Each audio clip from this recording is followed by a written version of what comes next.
So this paper was published in 1992 in the AJO. The lead author was Dave Paquette, middle author John Beattie, and the main author and the driving force behind this was, of course, Lyle Johnston.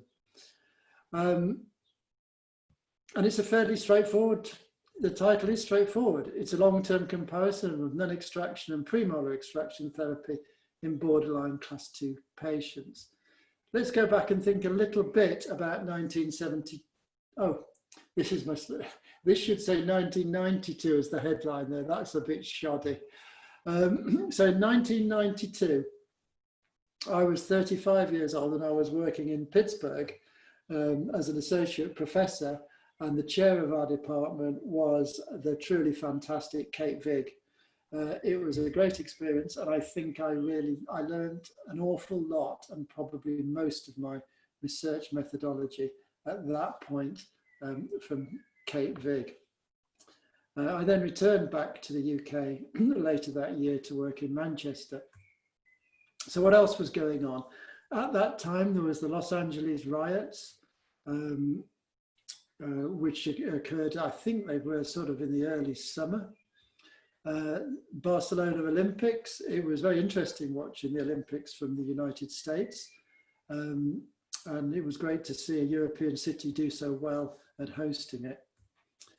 REM released Automatic for the People, which became an absolute classic album, and I still play that. Bill Clinton was elected the US president, and the compact portable computer with 32 megabytes of RAM was released, and this was it here. In fact, we had one of these in Manchester and I used it for my PhD. It wasn't portable, it was remarkably heavy, and you really had to lug it around quite a lot if you wanted to do anything with it. But it's interesting to see that we were very proud that we'd got a computer with 32 megabytes of RAM memory. So orthodontics at that point, the USA was still leading the world in orthodontic research. The large randomized controlled trials were just being reported in, or coming up to completion in Florida, and UNC. And trials methodology was bubbling under all over the world, but the USA was still leading the world at that point. So the class 2 studies were underway. They were coming up to completion in North Carolina and Florida. And it was at that point I went down to both these trial centers and discussed randomized trial methodology with the principal investigators. And again, I learned a lot. There were legal cases about orthodontics and the relationship with TMD bubbling up all over the world, starting to cause considerable amounts of problems. And extractions were reducing in popularity due to, I think, what appeared to be, first of all, legal cases, but secondly, key opinion leaders standing up and spouting, I'm not going to say nonsense, but spouting controversy about issues such as expansion and bite jumping with functional appliances. So orthodontics really was changing towards non-extraction and expansion, and that trend tended to continue for about 3 or 4 years, maybe a little bit longer. Then it dropped down, but of course now it's gaining its popularity again. Functional appliances are well established in Europe for the treatment of class 2 division 1 patients. So when this paper came out, I looked at it and I thought, well, why would I be doing extractions in class 2 patients? Because I would be treating them with functional appliances. And it was an illustration, I think, of the way that orthodontics is practiced differently throughout the world, whereas at this point in the United States, there still was an extraction philosophy towards camouflage of class 2 problems, whereas in the European countries, we were using functional appliances much more in that sort of vague hope of trying to stimulate mandibular growth. So orthodontics was still being provided very differently in both the US and in other parts of the world. And European orthodontists were just starting to discover randomized trials. This was an interesting time. There was a lot of discussion about trials within Europe. and out towards some of the eastern countries such as Turkey. And that led to an explosion in randomized trials within Europe that wasn't necessarily followed by what I thought would be an explosion in trials from the United States.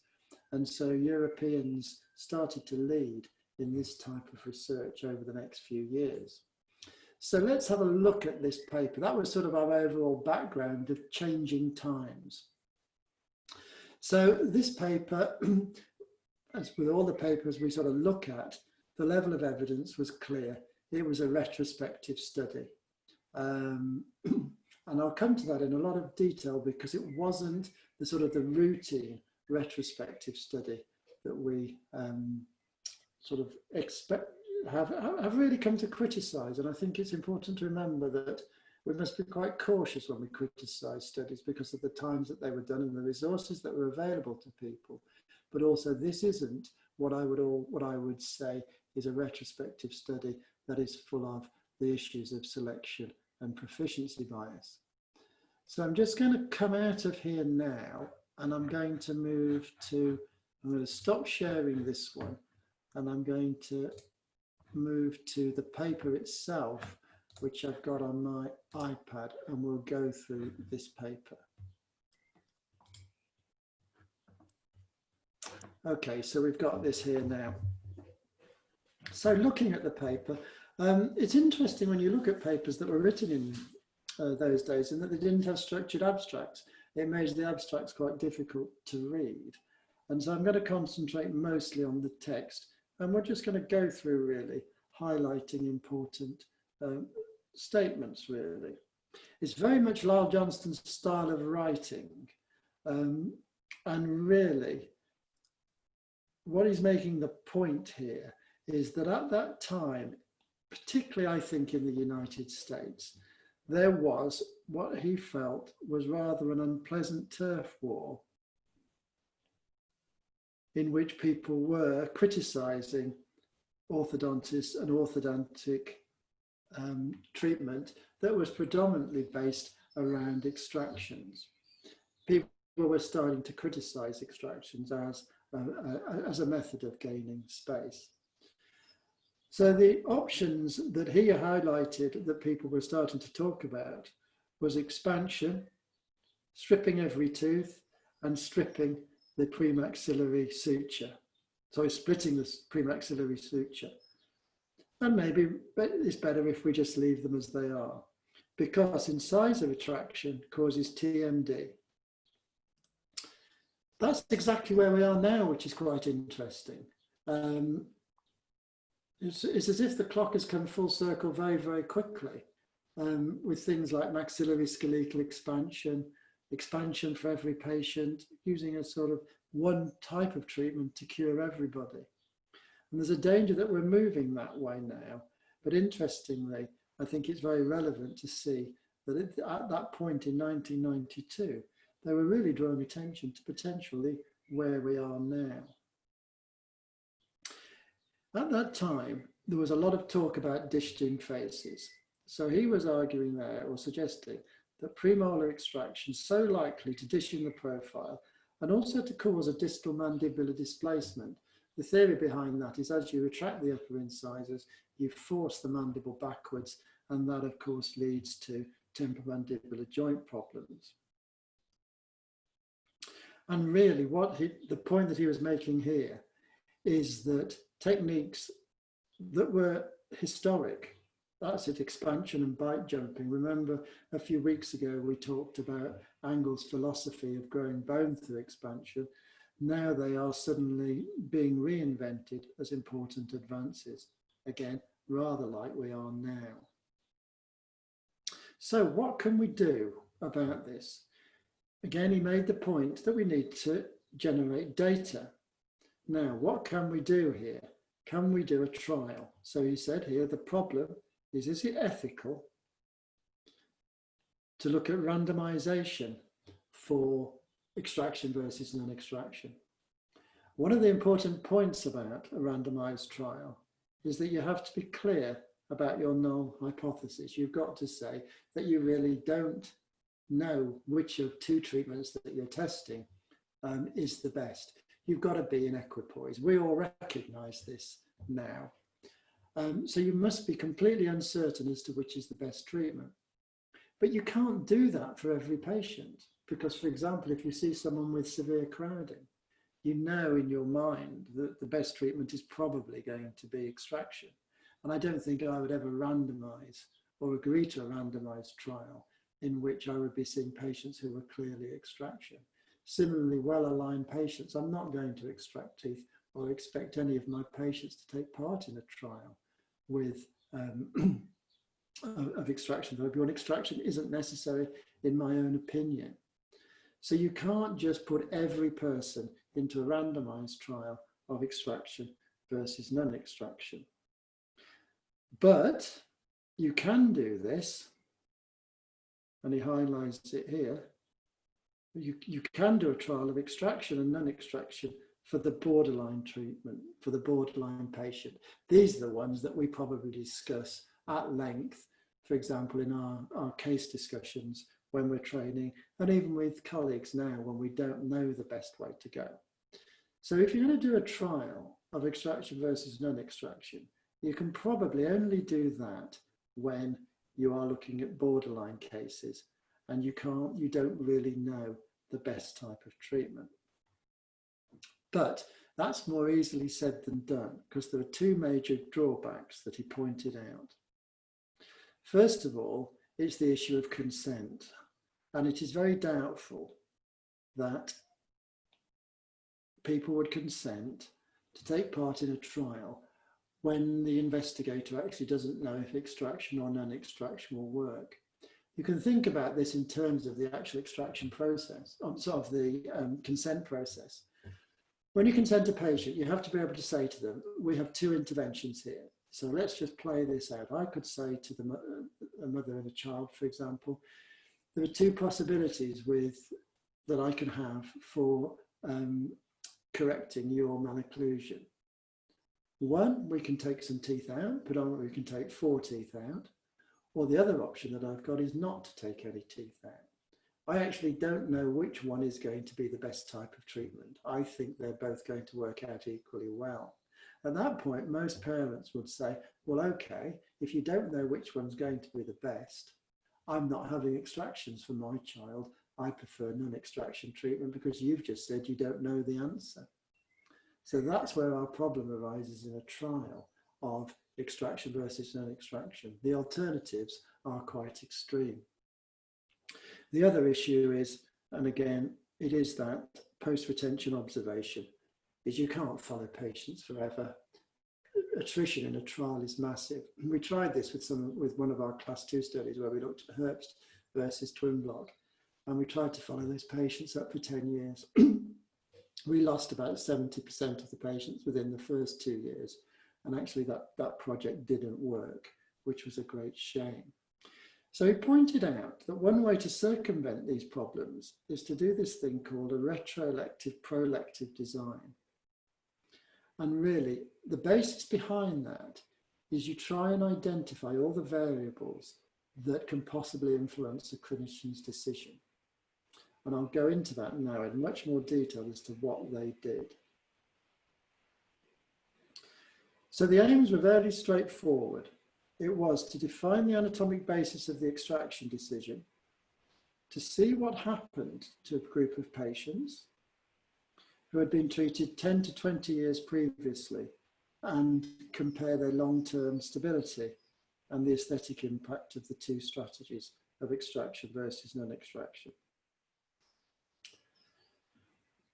What they did was really they looked back into the records of the patients that had been treated at St. Louis University within the clinic there. And they tried to follow up as many of them as possible. And what they did is they adopted a technique called discriminant analysis. And I'll just go into what in fact happens with discriminant analysis. And it's quite complicated, so it's difficult to get over. What they did is they took these patients and they measured everything that they possibly could on them, from the cephalograms and the study models. I'm not going to go into it in a lot of detail, but it's all here in this area here. What they wanted to do was to obtain a measure of any characteristic that could have been used to arrive at the extraction decision. And there's many things that we look at. And then they used discriminant analysis to divide the patients into several groups. They were given a score, and that score was then looked at in terms of a graph. I'm going to move now to the graphics here because you can actually understand this a lot more if you look at this graphic here.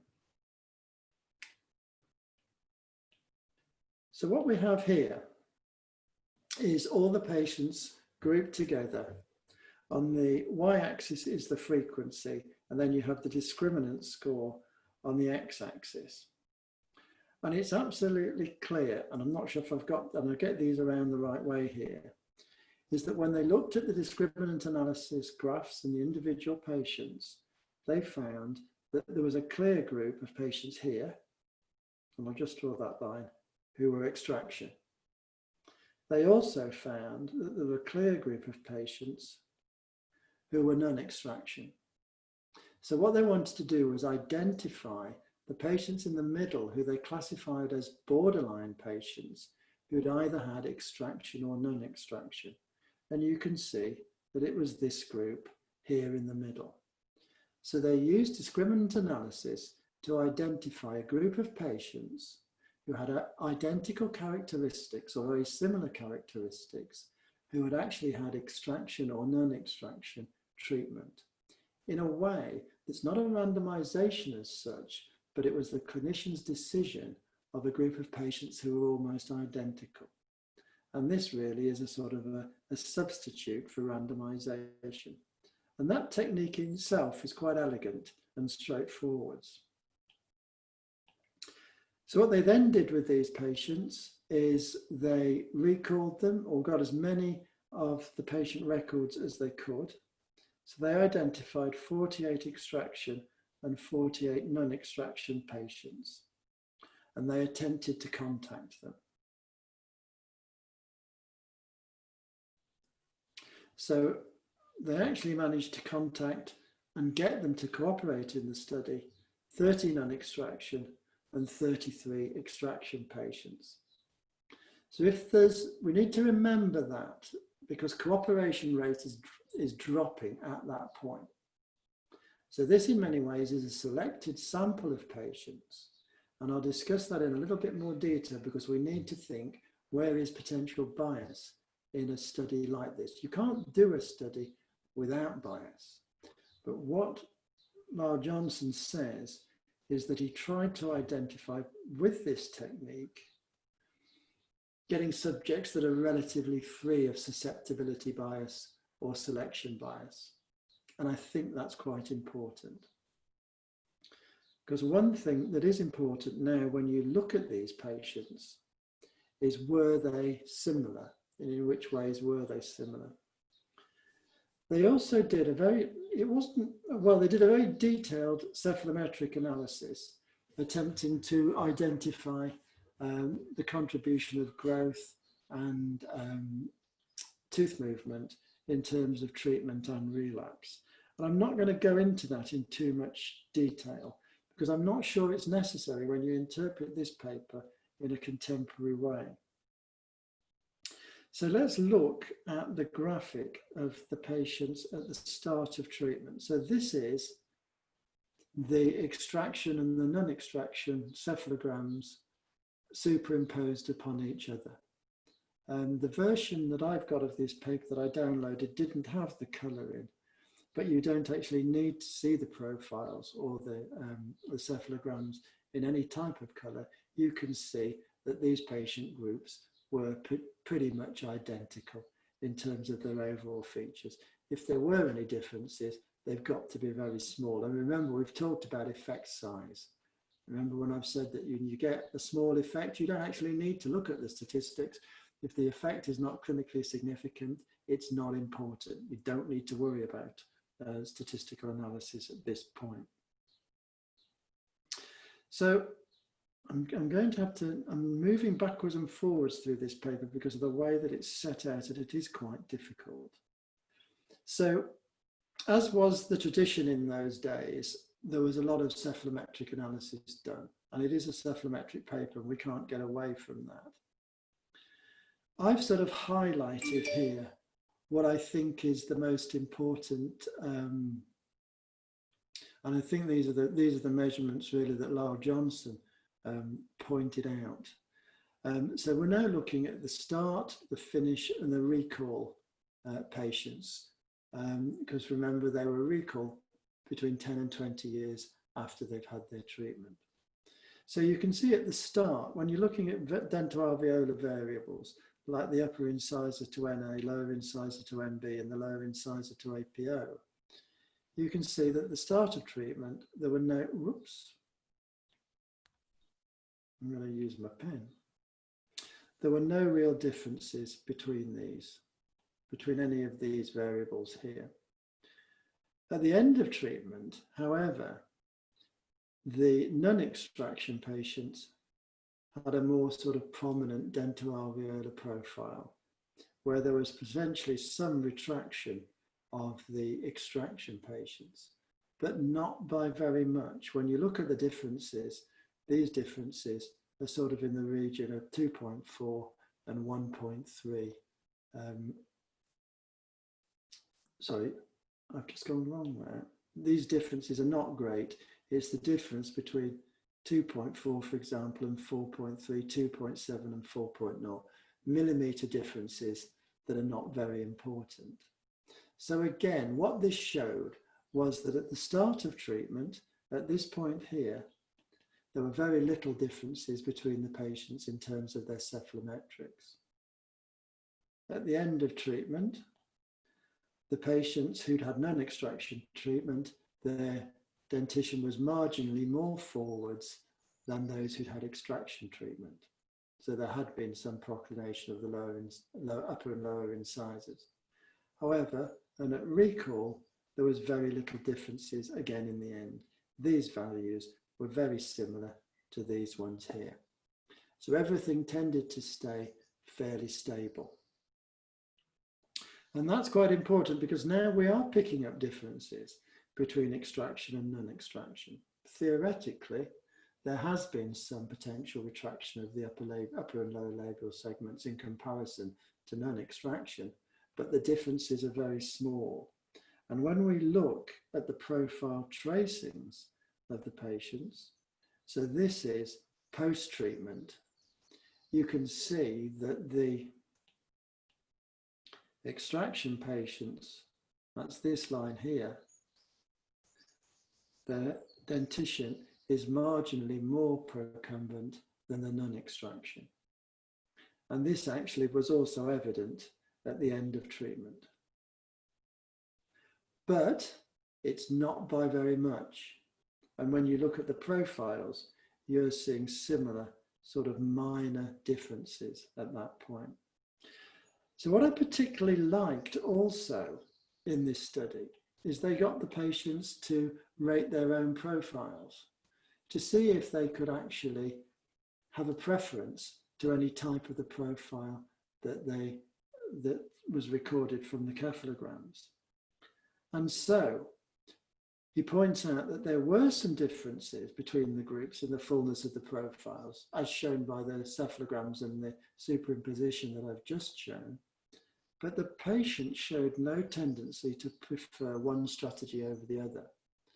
So the patient's viewpoint, they didn't recognize the effect of the sort of non-extraction and extraction philosophies on their treatment. And I think that's a really important finding. That is perhaps the most important finding in the paper when we look at what we consider, we look at nowadays, where we're moving away from cephalometrics. So in the discussion, which was very clear, and I'm not going to go into it too much because I've covered most of it at this point. I think one of the most important things here is that in terms of relapse between the two groups, they were the amount of relapse was very simple. was very similar. And in fact, he pointed out that the relapse is perhaps a degree of dental alveolar compensation for a pattern of difference in growth between the maxilla and the mandible, because the patients were still growing.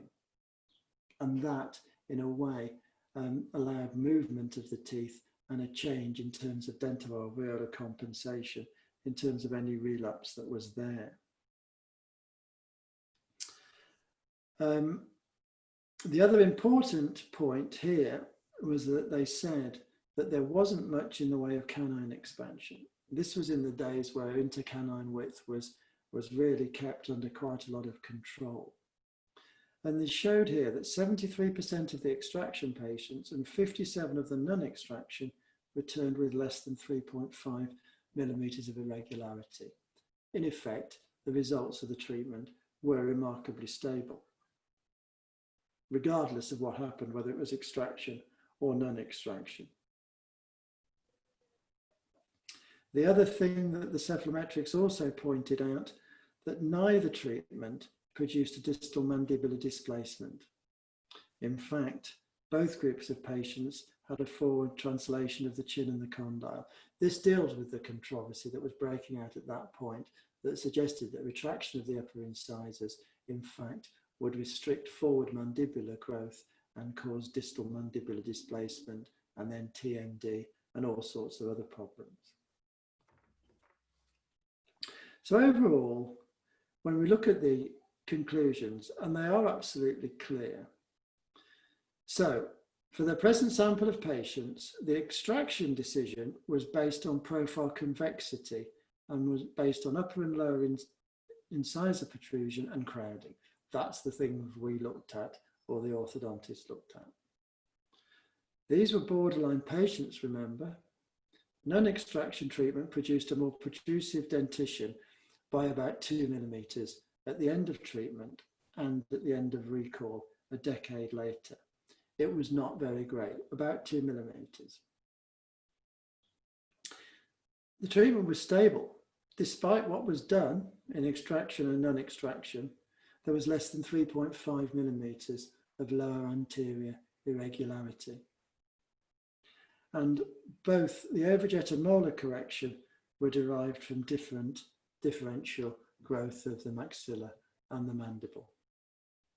And the important thing in terms of, I think, where we are now with a lot of our research is that the patients didn't really notice that the patients with a non-extraction treatment had a more prominent profile than those who had extraction treatment. The extraction treatment was, I mean, he said here it was significantly flatter, but actually it is only by 2 millimeters. That's not a lot when you consider the overall profile and what people actually see. So I think those are the most important conclusions there. In effect, there didn't appear to be much difference in the results of extraction and non-extraction treatment of this group of patients who were borderline class 2. So now I'm just going to give a little bit of a continuing my PowerPoint presentation just to go into what I really thought of this paper. So I'm just going to switch through to PowerPoint now. I don't know why I keep saying PowerPoint, because I don't use PowerPoint. We're going to move now to a keynote presentation. Well, it's happened with me, Kevin, always. I don't know why. I think we need to change the favorites presentation mode or something. Yeah, I think it's deeply ingrained. We learned on PowerPoint, yeah, and we only got good on Keynote. Well, since you are switching the presentation, I highly urge you, all the members, to donate to support Kevin blog, and I already sent a message, and we will announce it later on. Thank you so much, Kevin. Okay, thank you very much. So here we are now. So going back to this paper, its level of evidence is it's a retrospective study, but it's not the type of retrospective study that we tended to frown upon, which is where you would think of a study and you'd think, right, let's go and have a look in the study model box room and see what completed records we've got. Oh, look, we've got a lot of Class 2 Division 1 records. Let's now ask a question about the Class 2 Division 1 records that we've got, forgetting completely that those records have been collected for a certain reason. And it is probably that they were very well treated cases. And the problem with that type of study is really that you're asking the question after you've actually identified the patients and the study models. And that's not the way to do research nowadays. In those days, this study was a step forwards because they attempted to reduce that sort of selection bias that you got from retrospective studies. So what did I think? First of all, it was incredibly well written. It was written in Lyle Johnston's style. And it's a style that I think a lot of people appreciate. It's sort of a little bit edgy, it's quite blunt, and it's very clear and it's very straightforward. So of course it was great writing. The methodology was interesting and very relevant to that time. I think it's also relevant to this time because we can't do studies like this. As I said, we can't do a randomized trial of extraction versus non-extraction because I don't think we would get the patients to consent, even if we could get ethical committee approval. What about the sample? Is there bias within the sample? The answer to that is yes, of course there has to be bias. There's bias in all studies. Remember, a randomized trial, we don't eliminate bias. So really, is the bias here in the sample? And I thought about this when the paper came out. I've thought about it from time to time when I've revisited it. The bias, there's two sources of bias. The first source of bias is in the collection of the sample of patients themselves, of the records, is if you're going to look back and you're going to look back at the records in your study model box store or the records of your patients, then you have to be 100% certain that you have recorded 100% of your patients. That this isn't a selected group of patients where the records have been taken because they're good. So that's the first source of selection bias. The other type of bias here really, in a way, is cooperation bias, in that they had to work very hard to get this group of patients. And they had a reasonably high dropout rate in terms of their success in getting them to come and have records taken again. I think that's quite important because you have to think, okay, why do responders, because there were responders, why are they different to non-responders? Is there something that is systematic? For example, they could be returning because they're very pleased with their treatment. They could be returning because they were very displeased with their treatment. You don't know which way the bias is going to go. So there is bias there. It's minimized bias for a retrospective sample. It's much more relevant for us all to say, yeah, we could do a trial on this, but we can't do the trial because it's probably unethical and we wouldn't get people to cooperate. So we then have to look and think, well, is this the best research methodology that could be done to answer this question? And I think it is. And I've always thought that this was the best way anybody could answer this question. So what we have to do is, as a group of clinician scientists now, is interpret this and think, is this study as it stands at the moment, realizing that there is some bias, and again, there's bias in all studies, is it sufficient for us to provide evidence that will perhaps change or reinforce our practice? My feeling is, yes, it is. I think there is enough here for us to suggest that in borderline cases, extraction or non-extraction does not make any difference in the outcome of treatment. So the extraction decision didn't influence the outcome. And the differences were not clinically significant, even though there were statistically significant differences. But then, you see, this is what everybody misses out in a lot of the discussions about extraction and non-extraction.